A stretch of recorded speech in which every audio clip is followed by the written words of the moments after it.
How to use any saved audio on your Instagram account. Hello everyone, my name is Smile, and in this video I'm going to show you how you can save any music and then post any videos using that music on your Instagram post. So to know how you can do that, watch this video till the very end.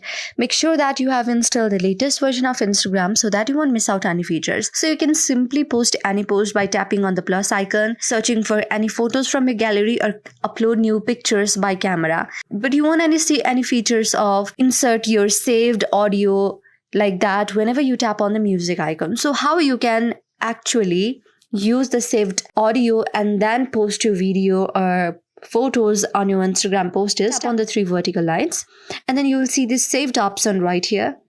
After you tap on the saved option, tap on audio. So when you simply tap on this audio and tap on use the audio, it will show you the option of camera and the gallery right here. Just tap on the down left section and choose any photos from the gallery, and you will simply be able to post anything with any photos or videos that you want to in your story, in your photo, in your reel, or anything else. Hope you liked the video. If you like the video, then please do thumbs up, subscribe for more videos like this, and comment on our video.